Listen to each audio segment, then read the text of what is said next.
এটা ছিল শবে বরাতের দিন। সকাল সকাল ঘুম থেকে উঠে চারিদিকটা খুব সুন্দর লাগছিল দেখতে। তোমরা তো সবাই জানো যে শবে বরাতের সময় সবার বাড়িতে কি হয়।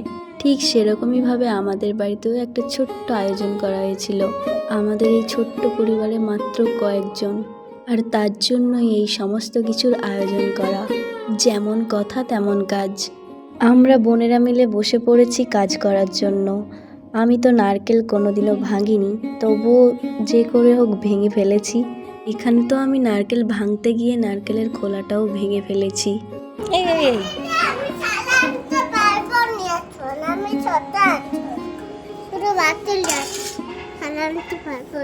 থালা আনতে পারবো না। এটাতে কিরকম রাখবো আমি এগুলো? ওরকম না, এটাকে তো তুমি বড় থালা আনো যাও। বড় থালা আনতে পারবো না। কেন?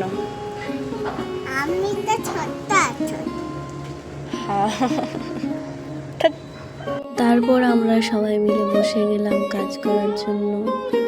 ওরা আমার পাশেই বসেছিল। এই একটা নারকেলকে সবাই মিলে আবার কিভাবে কাজ করব নিয়ে, তার জন্য আমি একাই করছিলাম। তো তোমরা আমার সাথে যে বাচ্চা মেয়েটাকে দেখতে পাও সব সময়, অনেকেই কমেন্ট করে জিজ্ঞেস করেছো যে বাচ্চা মেয়েটা তোমার কে হয়।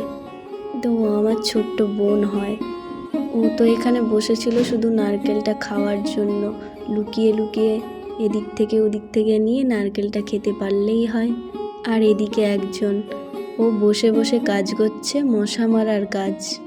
জানি না, আমরা যখনই কোথাও গিয়ে বসি আমাদের চারিপাশে এসে মশাগুলো ভিড় জমিয়ে ফেলে। হয়তো আমাদের শরীরে অনেক রক্ত হয়ে গেছে তার জন্য, আর তাই ওদেরকে এত শাস্তি দিল। তারপর বিকেলবেলায় ঘুম থেকে উঠে দেখি আমাদের বাড়িতে খাট এসেছে। তার জন্য দাদা ভাইটা কাজ করছে এখানে। আসলে আমাদের এই খাটটা 20 বছর হয়ে গেছে।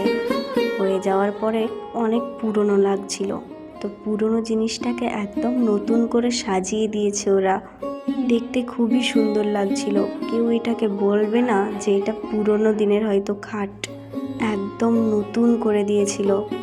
তারপরে আমি রুমে গিয়েছিলাম। আর দিনটা তো শবে বরাতে তোমাদেরকে আগেই বলেছি। যেহেতু আমরা এখন অন্য জায়গায় থাকি, তো ওখানে কোনো আজান শোনা যায় না। আমি এই 1-1.5 বছর পরে আজান শুনছি কানে, তার জন্য চুপচাপ বসে আজান শুনছিলাম। আজান শেষ হয়ে যাওয়ার পর সন্ধ্যা হয়ে গেল। তারপরে আমরা সবাই মিলে বসে গেলাম রুটি করার জন্য। আজকে আমাদের বাড়িতে রুটি হালুয়া হচ্ছে।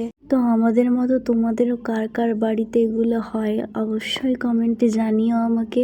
তো এই চালের রুটি আমি খুব কমই করি, তার জন্য আমার প্রথম রুটিটা দেখতে ঠিক এরকম হয়েছিল।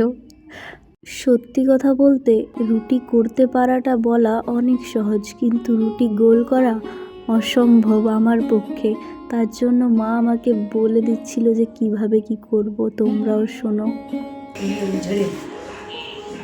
এরকম এরকম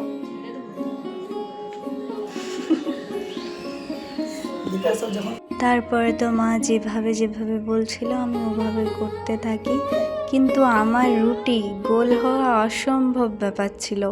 আমি করতেই পারছিলাম না ঠিকঠাক। তার জন্য ঠিকঠাক করতে না পারায় 2-1টা করার পরে আমি উঠে গিয়েছিলাম।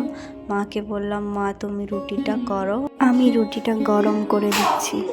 তারপর তো মা এক এক করে সব রুটি করছিল আর আমি একটা একটা করে গরম করতে থাকি।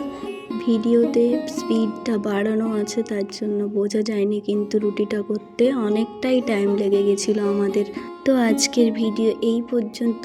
আবার অন্য কোনো দিন তোমাদের সাথে দেখা হচ্ছে, আবার সব কিছু শেয়ার করব। আজকে বাই, আল্লাহ হাফেজ।